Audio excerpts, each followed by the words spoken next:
ನಮಸ್ಕಾರ, ರಿವ್ಯೂ ಚಾನಲ್ಗೆ ಸ್ವಾಗತ. ನಾನು ಸೌಖ್ಯ ಗಾಂವ್ಕರ್. ಪಾಕಿಸ್ತಾನದಲ್ಲಿ ನೀರಿಗಾಗಿ ಶುರುವಾಗೇ ಬಿಡ್ತು ಯುದ್ಧ. ಮೊದಲೇ ಇದ್ದ ಸಮಸ್ಯೆ ಮತ್ತಷ್ಟು ಬಿಗಡಾಯಿಸಿದೆ. ಎಲ್ಲಿ ತನಕ ಅಂದರೆ ಹೋಮ್ ಮಿನಿಸ್ಟರ್ ಮನೆಗೆ ಬೆಂಕಿ ಬಿದ್ದಿದೆ. ಹೋಮ್ ಮಿನಿಸ್ಟರ್ ಮನೆಯನ್ನೇ ಅಲುಗಾಡಿಸುವ ತನಕ ಬಿಗ್ ಡೆವಲಪ್ಮೆಂಟ್. ಪಾಕಿಸ್ತಾನದ ಒಳಗಡೆ ನೀರು ಏನು ಮಾಡುತ್ತೆ ಒಂದು ದೇಶದಲ್ಲಿ ಸಮಸ್ಯೆ ಆದರೆ ಅನ್ನೋದಕ್ಕೆ ಇಲ್ಲಿರೋ ಎಕ್ಸಾಂಪಲ್ಗಳೇ ಸಾಕು. ಎಂತೆಂಥ ಬೆಳವಣಿಗೆ ಆಗ್ತಿದ್ದಾವೆ ಅದನ್ನು ನಿಮ್ಮ ಮುಂದೆ ಇಡ್ತಾ ಹೋಗ್ತೀವಿ. ಮತ್ತೊಂದು ಕಡೆ ಬಿಗ್ ಬ್ಲಾಸ್ಟ್ ಒಂದಾಗಿದೆ ಪಾಕಿಸ್ತಾನದಲ್ಲಿ. ಸೂಸೈಡ್ ಬಾಂಬ್ ಬ್ಲಾಸ್ಟ್ ಆಗಿದ್ದು ಬಹಳಷ್ಟು ಜೀವಗಳು ಉರುಳಿರೋದು, ಮತ್ತಷ್ಟು ಜನ ಹಾಸ್ಪಿಟಲೈಸ್ ಆಗಿದ್ದು ಯಾವುದೇ ಕ್ಷಣದಲ್ಲಿ ಏನಾದರೂ ಸುದ್ದಿ ಬರಬಹುದು. 40 ಜನರಿದ್ದಂಥ ಬಸ್ ಈ ಬ್ಲಾಸ್ಟ್ನಲ್ಲಿ ಸಂಕಷ್ಟಕ್ಕೀಡಾಗಿದೆ. ಹಾಗಾದರೆ ಏನಾಗ್ತಾ ಇದೆ ಪಾಕಿಸ್ತಾನದ ಒಳಗಡೆ? ಭಾರತದ ಕಡೆಗೆ ಮುಗಿ ಬಿದ್ದಿದ್ದು ಯಾಕೆ ಪಾಕಿಸ್ತಾನ? ಭಾರತನೇ ಬ್ಲಾಸ್ಟ್ ಮಾಡಿದ್ದು, ನನ್ನ ಹತ್ರ ಸಾಕ್ಷಿ ಇದೆ ಅಂತ ಎಲ್ಲ ಡೀಟೇಲ್ಸ್ ನಿಮ್ಮ ಮುಂದೆ ಇಡ್ತಾ ಹೋಗ್ತೀವಿ. ಮಿಸ್ ಮಾಡದೆ ನಮ್ಮ ಚಾನಲ್ನ ಸಬ್ಸ್ಕ್ರೈಬ್ ಮಾಡಿ, ನಿಮ್ಮ ಅಭಿಪ್ರಾಯ ಕಮೆಂಟ್ ಮಾಡಿ ತಿಳಿಸಿ. ಎಸ್ ವೀಕ್ಷಕರೇ, ಮೊದಲನೇದಾಗಿ ಸಿಂಧ್ ಪ್ರಾಂತ್ಯ. ಒಂದು ಕಡೆ ಬಲೂಚ್ಗಳು ಸಪ್ರೇಟ್ ಆಗೋದಕ್ಕೆ, ಅವರು ಸ್ವಾತಂತ್ರ್ಯ ತಗೊಳ್ಳೋದಕ್ಕೆ ಏನೇನು ಬೇಕೋ ಅವ್ರ ಕಡೆಯಿಂದ ಏನೇನು ಪ್ರಯತ್ನ ಮಾಡಬೇಕೋ ಎಲ್ಲ ಮಾಡ್ತಿದ್ದಾರೆ. ನಾವು ಸ್ವತಂತ್ರರಾಗಿದ್ದೀವಿ ಯಾಕಂದರೆ ಪಾಕಿಸ್ತಾನದ ಸೇನೆ ನಮ್ಮೆಲ್ಲ ಹಿಡಿತವನ್ನೇ ಕಳ್ಕೊಂಡಿದೆ ಅಂತ ಘೋಷಿಸಿಕೊಂಡು ಧ್ವಜಾರೋಹಣ ಮಾಡಿ, ರಾಷ್ಟ್ರಗೀತೆ ಹಾಡಿ, ಪಾಸ್ಪೋರ್ಟ್ ಪ್ರಿಂಟಿಂಗ್ ಪ್ರಾಸೆಸ್ ಕೂಡ ಶುರು ಮಾಡಿದ್ದಾರೆ. ಮತ್ತು ಭಾರತ ನಮಗೆ ರಾಯಭಾರಿ ಕಚೇರಿ ತೆರಿಬೇಕು, ಅಮೆರಿಕ ಕೂಡ ಸಹಕಾರ ಕೊಡಬೇಕು, ವಿಶ್ವಸಂಸ್ಥೆ ಇದನ್ನು ಮನ್ನಣೆ ಮಾಡಬೇಕು ಅಂತ ಮೊರೆ ಇಟ್ಟಿರೋ ಹೊತ್ತಲ್ಲಿ ಸಿಂಧ್ ಪ್ರಾಂತ್ಯದಲ್ಲೂ ಹೋರಾಟ ಜೋರಾಗಿದೆ. ಸಿಂಧ್ ಪ್ರಾಂತ್ಯದವರು ಕೂಡ ಸ್ವಾತಂತ್ರ್ಯ ಬಯಸ್ತಾ ಇರೋರು. ಅಲ್ಲಿ ಖೈಬರ್ ಪಖ್ತೂನ್ಖ್ವಾ ಒಂದು ಕಡೆ, ಸಿಂಧು, ಬಲೂಚಿಸ್ತಾನ್ ಎಲ್ಲ ಕಡೆ ಯಾವ ರೀತಿ ಹೊತ್ತುಕೊಂಡು ಉರಿತಾ ಇದೆ. ಅಲ್ಲಿ TTP ಅವರು ಪಾಕಿಸ್ತಾನದ ಆರ್ಮಿ ಕಂಡಲ್ಲಿ ಹೆಂಗೆ ರಕ್ತ ಹರಿಸ್ತಿದ್ದಾರೆ, KP ಸ್ವಾತಂತ್ರ್ಯಕ್ಕಾಗಿ ಏನೇನು ನಡೀತಿದೆ ಅದು ನೋಡಿದ್ದೀವಲ್ವಾ. ಸಿಂಧ್ ಪ್ರಾಂತ್ಯದ ಸರದಿ ಈಗ ಅಲ್ಲೂ ಕೂಡ ಆಪರೇಷನ್ ಸಿಂಧೂರ, ಭಾರತ ಮತ್ತು ಪಾಕಿಸ್ತಾನದ ಯುದ್ಧದ ಸಮಯದಲ್ಲಿ ಹೋರಾಟ ಮತ್ತಷ್ಟು ತೀವ್ರಗೊಂಡಿದೆ. ಈಗ ನೀರಿಗಾಗಿ ಯಾವ ರೀತಿ ಗಲಾಟೆ ಆಗ್ತಿದೆ ಅಂದರೆ 2 ತಲೆ ಉರುಳಿರೋದು, ಅಲ್ಲಿ 2 ಜನರ ಸಾವಾಗಿದೆ ಈ ಹೋರಾಟದಲ್ಲಿ. ಹೋಮ್ ಮಿನಿಸ್ಟರ್ ಮನೆಗೆ ಬೆಂಕಿ ಹಚ್ಚಲಾಗಿದೆ. ಪಾಕಿಸ್ತಾನ ಹೊತ್ತುಕೊಂಡು ಉರಿತಾ ಇದೆ. ಅಲ್ಲಿ ಇಷ್ಟು ದಿನ ಇದ್ದಿದ್ದೆ ಗಲಾಟೆ ಇರಲಿಲ್ಲ ಅಂತಲ್ಲ, ಅಥವಾ ನೀರಿನ ಸಮಸ್ಯೆ ಇರಲಿಲ್ಲ ಅಂತಲ್ಲ. ಆಪರೇಷನ್ ಸಿಂಧೂರ, ಭಾರತ ಪಾಕಿಸ್ತಾನವನ್ನು ಬಗ್ಗು ಬಡಿದ ಬೆನ್ನಲ್ಲೇ ಈ ಪ್ರಾಂತ್ಯಗಳ ಸ್ವಾತಂತ್ರ್ಯ ಘೋಷಣೆಯ ಕೆಲಸ ಶುರುವಾಗಿದೆ.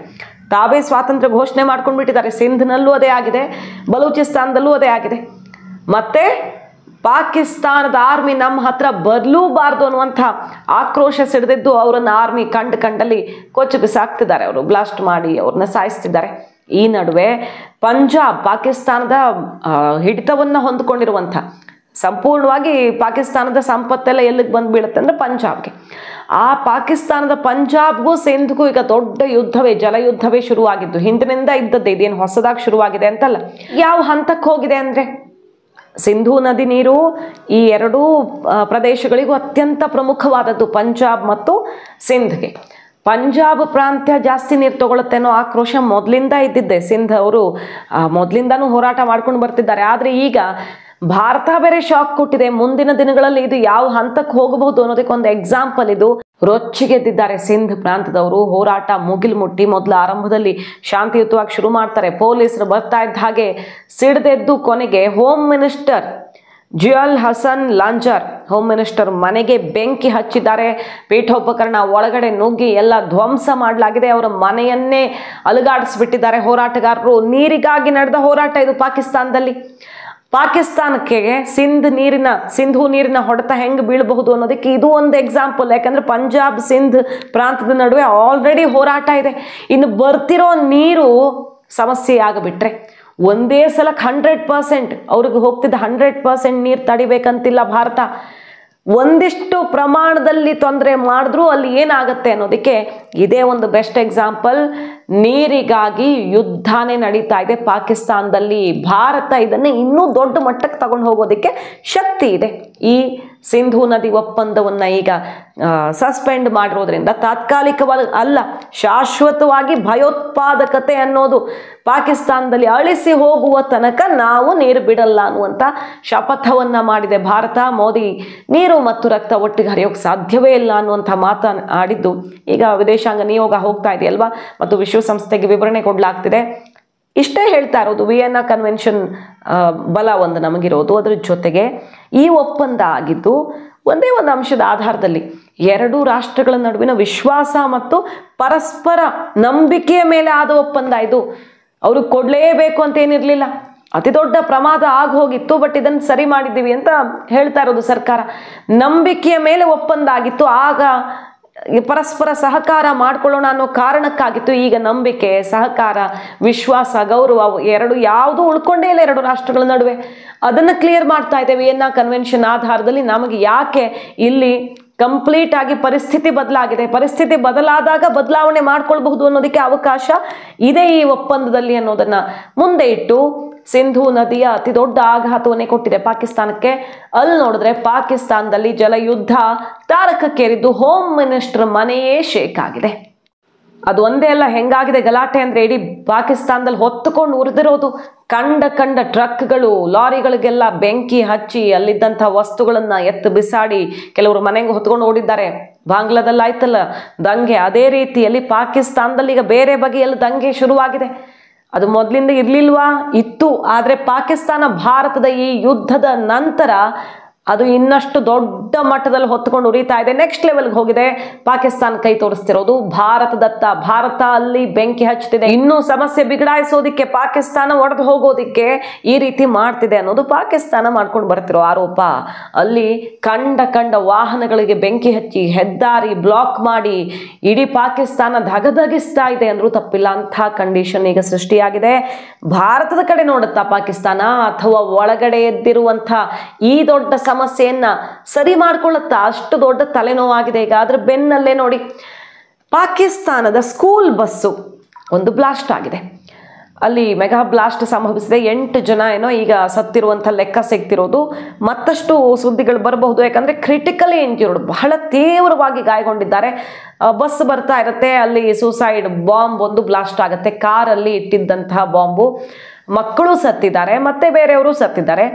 ಸೊ ಇದು ಎಜುಕೇಷನಲ್ ಇನ್ಸ್ಟಿಟ್ಯೂಟ್ನೆಲ್ಲ ಟಾರ್ಗೆಟ್ ಮಾಡಿ ಭಾರತ ನಡೆಸ್ತಿರುವಂತಹ ದಾಳಿ ಅಂತ ಪಾಕಿಸ್ತಾನ, ನನ್ನ ಹತ್ರ ಸಾಕ್ಷಿ ಇದೆ, ಜಗತ್ತಿನ ಮುಂದೆ ಇಡ್ತೀನಿ. ಪಾಕಿಸ್ತಾನದ ಒಳಗಡೆ ಭಾರತ ಬಹಳಷ್ಟು ಇಂತಹ ಸ್ಫೋಟಗಳನ್ನು ಮಾಡುವ ಮೂಲಕ, ಬಲೂಚಿಗಳ ಮೂಲಕ ಅಥವಾ ತಾವೇ ತಮ್ಮ ಉಗ್ರರ ಮೂಲಕ ಮಾಡಿಸ್ತಾ ಇದೆ ಭಾರತ ಅಂತ ಅವ್ರು ಹೇಳ್ತಿರೋದು. ನಿಮ್ಮ ಇಂತಹ ಸುಳ್ಳುಗಳನ್ನು ಇವತ್ತು ಜಗತ್ತು ಯಾರೂ ಒಪ್ಪಲ್ಲ, ಬಾಯಿ ಮುಚ್ಕೊಂಡಿರಿ ಅಂತ ಭಾರತ ಕೂಡ ತಿರುಗಿಸ್ಕೊಟ್ಟಿದೆ. ಬಟ್ ಅಲ್ಲಿ ಮೆಗಾ ಬ್ಲಾಸ್ಟ್ ಆಗಿದ್ದು ಪಾಕಿಸ್ತಾನದ ಜನರನ್ನು ಬೆಚ್ಚಿ ಬೀಳಿಸಿದೆ. ಇನ್ನು ಹೆಂಗೆ ನಾವು ಓಡಾಡೋದು, ಎಲ್ಲಿ ಬ್ಲಾಸ್ಟ್ ಆಗುತ್ತೆ, ಯಾರು ಯಾರನ್ನ ಹೊಡಿತಾರೆ, ಎಲ್ಲಿ ಅನ್ನೋನ್ ಗನ್ ಮ್ಯಾನ್ ಬಂದು ಟೆರರಿಸ್ಟ್ಗಳನ್ನು ಹೊಡೆದು ಹಾಕ್ತಾರೆ. ಒಂದು ಕಡೆ 3 ದಿನಗಳಲ್ಲಿ, ಜಸ್ಟ್ 3 ದಿನಗಳಲ್ಲಿ LETಯ ಟಾಪ್ ಕಮಾಂಡರು, ಫೌಂಡರು ಅವ್ರನ್ನೆಲ್ಲ ಹೊಡೆದು ಹಾಕಿರೋ ಸುದ್ದಿ ಒಂದು ಕಡೆ. ಇಲ್ಲಿ ಬ್ಲಾಸ್ಟ್ ಮೇಲೆ ಬ್ಲಾಸ್ಟು, ಇನ್ನೊಂದು ಕಡೆ ನೀರಿಗಾಗಿ ಯುದ್ಧ. ಇವೆಲ್ಲವೂ ಪಾಕಿಸ್ತಾನವನ್ನು ಕಂಗೆಡಿಸ್ಬಿಟ್ಟಿರೋದು. ಈಗ ಇದೆಲ್ಲ ಮಾಡಿಸ್ತಿರೋದು ಭಾರತ ಅಂತ ಪಾಕಿಸ್ತಾನ ಭಾರತದ ಕಡೆಗೆ ಬೆರಳು ತೋರಿಸ್ತಿದೆ. ಗೊತ್ತಿಲ್ಲ ಯಾರು ಮಾಡಿಸ್ತಿದ್ದಾರೆ, ಏನು ಮಾಡಿಸ್ತಿದ್ದಾರೆ ಅಂತ. ಒಟ್ಟಿನಲ್ಲಿ ಪಾಕಿಸ್ತಾನ ಅಂತೂ ಕಂಗಾಲಾಗಿ ಹೋಗಿದೆ. ಗಡಿಯಲ್ಲಿ ಕದನ ವಿರಾಮ, ಬಟ್ ಒಳಗಡೆ ಏನಾಗ್ತಿದೆ ಅದನ್ನು ಗಮನಿಸ್ತಾ ಇದ್ದೀವಿ. ಪಾಕಿಸ್ತಾನಕ್ಕೆ ಯಾವುದು ದೊಡ್ಡ ಸಮಸ್ಯೆ ಆಗಿದೆ ಅಂತ. ಆ ಕಡೆ ನೋಡಿ, ಎಲ್ಲ ಏಕಕಾಲಕ್ಕೆ ನಮ್ಮ ಶತ್ರು ರಾಷ್ಟ್ರಗಳಿಗೆ ಆಘಾತದ ಮೇಲೆ ಆಘಾತ. ಇದರಲ್ಲಿ ಎಲ್ಲಿ ಬಾಂಗ್ಲಾದೇಶದಲ್ಲಿ ಏನಾಗ್ತಿದೆ, ಯಾವ ಯೂನುಸ್ ಪಾಕಿಸ್ತಾನಕ್ಕೆ ಸಪೋರ್ಟ್ ಮಾಡಿ ಲಷ್ಕರ್ ಕಮಾಂಡರ್ಗಳನ್ನು ಮೀಟ್ ಮಾಡಿ ಇಲ್ಲಿ ದಾಳಿಗೆ ತಾನೂ ಕುಮ್ಮಕ್ಕು ಕೊಟ್ಟು ಬೇರೆ ಬೇರೆ ರೀತಿಯಲ್ಲಿ ಭಾರತವನ್ನು ಕೆಣಕ್ತಿದ್ದಾನೋ, ಕಾಡ್ತಿದ್ದಾನೋ, ಅವನನ್ನೇ ಕೆಳಗಿಳಿಸುವಂತಹ ದೊಡ್ಡ ಬೆಳವಣಿಗೆ ಎಲ್ಲ ಆಗ್ತಿದೆ. ಸೇನಾದಂಗೆ ತುರ್ತು ಮೀಟಿಂಗನ್ನು ಕರೆದಿದ್ದು ಅಲ್ಲಿನ ಸೇನಾ ಮುಖ್ಯಸ್ಥ. ತಕ್ಷಣಕ್ಕೆ ಎಲೆಕ್ಷನ್ ಆಗೋ ನಿಟ್ಟಿನಲ್ಲಿ ಪ್ರಕ್ರಿಯೆಗಳೆಲ್ಲ ನಡೀತಿರೋದು. ಯೂನಸ್ನನ್ನ ಈತ ಮಧ್ಯಂತರವಾಗಿ ಬಂದಿರೋದು, ತಕ್ಷಣ ಕೆಳಗಿಳಿಸಬೇಕು ಅನ್ನುವಂಥ ಒತ್ತಾಯ ಶುರುವಾಗಿದ್ದು ಅಲ್ಲಿ ಸೇನಾ ಆಡಳಿತ ಬರುತ್ತಾ ಅನ್ನೋ ತನಕದ ಬೆಳವಣಿಗೆಗಳು ಏಕಾಏಕಿ ಆಗ್ತಿರೋದು. ಒಂದು ಕಡೆ ಬಾಂಗ್ಲಾದೇಶದಲ್ಲಿ ಕಿಡಿ ಹೊತ್ತುಕೊಂಡಿದೆ ರಾಜಕೀಯವಾಗಿ, ಯೂನುಸ್ ಕುರ್ಚಿಯೇ ತಲೆ ಕೆಳಗಾಗೋ ರೀತಿಯಲ್ಲಿ. ಮತ್ತೊಂದು ಕಡೆ ಪಾಕಿಸ್ತಾನದಲ್ಲಿ ಇಂಥ ಬೆಳವಣಿಗೆ. ಸೊ ಪಾಕಿಸ್ತಾನ ಈಗ ಚೀನಾದ ಮೊರೆ ಹೋಗಿದೆ, ಡ್ಯಾಮ್ ಕಟ್ಕೊಡಿ ನಮಗೆ ಅಂತ.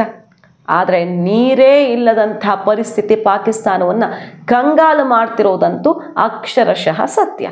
ಮಾಹಿತಿ ನಿಮ್ಗೆ ಇಷ್ಟ ಆಗಿದ್ರೆ ಮಿಸ್ ಮಾಡಿದ್ರೆ ನಮ್ಮ ಚಾನಲ್ನ ಸಬ್ಸ್ಕ್ರೈಬ್ ಮಾಡಿ, ನಿಮ್ಮ ಅಭಿಪ್ರಾಯ ಕಮೆಂಟ್ ಮಾಡಿ ತಿಳಿಸಿ. Thank you.